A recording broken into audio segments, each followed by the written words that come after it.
wabarakatuh. Kami dari kelompok kelas 9A, saya Aditya Kusmadewi, absen 1.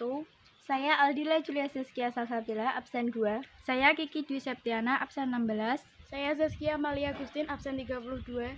Pada kesempatan kali ini, kami akan menjelaskan tentang alat perkembangbiakan tumbuhan, yaitu tentang bunga sepatu dan alat perkembangbiakannya. Selamat menyaksikan. Halo teman-teman, bertemu dengan aku Aditya. Kami mengambil contoh bunga kembang sepatu. Bunga kembang sepatu ini termasuk bunga sempurna dan bunga lengkap loh. Kira-kira teman-teman tahu tidak ya bedanya bunga sempurna dan bunga lengkap? Kenapa bunga kembang sepatu ini bisa digolongkan bunga sempurna? Karena terdapat putik dan benang sari pada satu bunga. Pada bunga, putik adalah alat kelamin betina, sedangkan benang sari adalah alat kelamin jantan. Putik terdiri dari kepala putik, tangkai putik, bakal buah. Sedangkan benang sari terdiri dari serbuk sari, tangkai sari, dan kepala sari. Coba perhatikan bunga kembang sepatu. Bagian bunga yang bertangkai di tengah dan berwarna merah adalah putik, sedangkan yang berwarna kuning di sekitarnya adalah benang sari. Bunga sepatu atau disebut juga dengan putri puspita. Putik dan benang sari pada bunga sepatu. Penyerbukan bisa terjadi apabila serbuk sari jatuh di atas kepala putik. Selain bunga sepatu, ada juga bunga lain yang tergolong bunga sempurna, yaitu bunga alamanda dan bunga matahari. Selain disebut bunga sempurna, bunga sepatu juga termasuk bunga lengkap.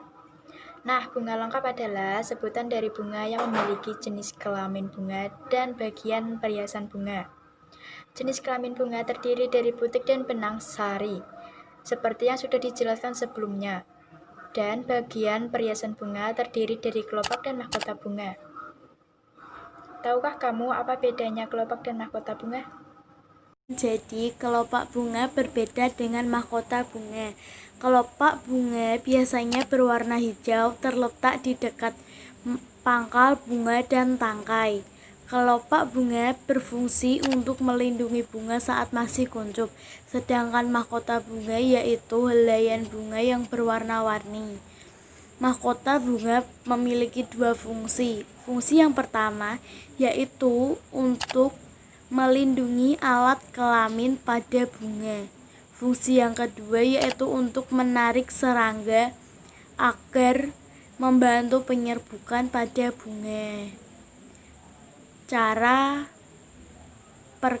berkembang biak kembang sepatu. Putik atau yang dalam nama latin disebut dengan pastillum menjulur keluar dari dasar bunga. Bunga bisa mekar ke arah menghadap ke arah atas, bawah, ataupun samping. Pada umumnya, tanaman bersifat steril dan tidak menghasilkan buah.